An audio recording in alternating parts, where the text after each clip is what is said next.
Hi, Mordecai Evans here with Business Acquisition Advisors. We are a southeastern-based sell-side M&A advisory firm.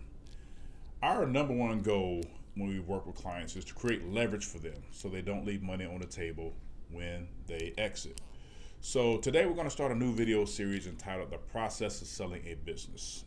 And today's video entitled The Two Methods of Selling Any Asset will serve as our first video in the series and the foundational video for our future videos going forward. So we're also going to look at the impact that these two methods of selling have on competition, leverage, price, time pressure, and terms. And so the take-home message for this video is the method in which you choose to sell an asset has a direct impact on the value and the results that you achieve. So let's go ahead and jump in. So again, there are two ways to sell any asset. The first way being through direct negotiation. The second way is through an auction.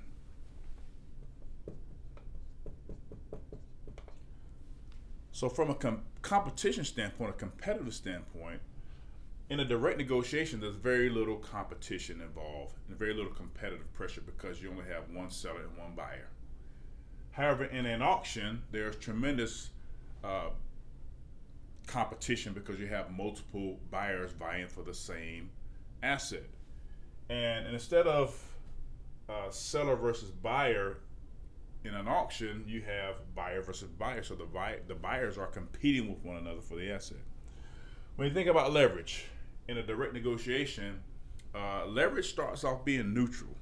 And if you're trying to sell me something, I'm trying to buy something from you, we're always jockeying for position. I want to know how bad you want to sell. You want to know how bad I want to buy. And any information that we can gain in that process can potentially give us leverage and an advantage over the other person. In an auction, the process creates leverage for the seller, right? What about price? So in a direct negotiation, there's generally downward price pressure. There's no pressure for me as a buyer to come up in price, but there's pressure on you as a seller to come down. So you may offer me $40,000. I may counter it, $37,000, and we'll probably meet somewhere in the middle. So you as a seller came down in price, and the buyer came up a little bit.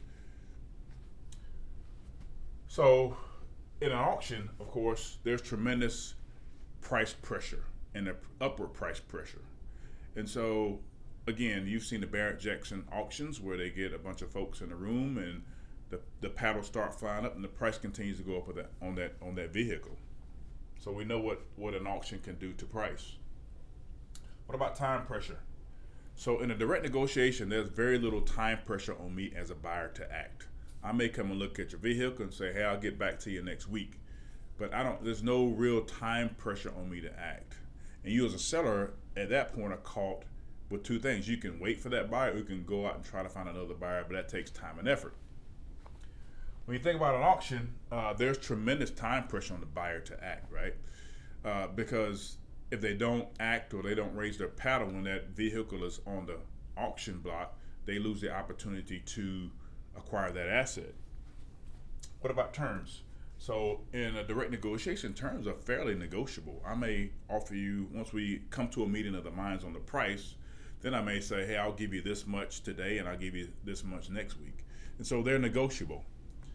In an auction style method of selling, the process primarily sets the terms. The buyer knows at the end of the auction they have a certain amount of time to come up with 100% of that money, so they're already established.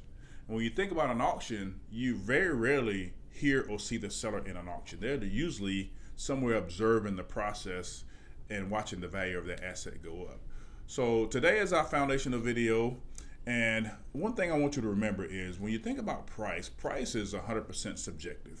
And so we can take that same vehicle that I paid you $35,000 for and put it in an auction and potentially get $38,000, $39,000, $40,000, $50,000, or even $60,000 for that asset.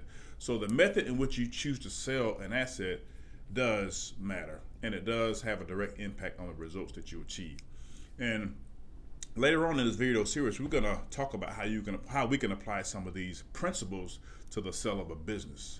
So Mordecai Evans here, Business Acquisition Advisors. Look forward to seeing you in future videos. Give us a call if you have questions, comments about the process of selling business. Look forward to seeing you. Have a great day.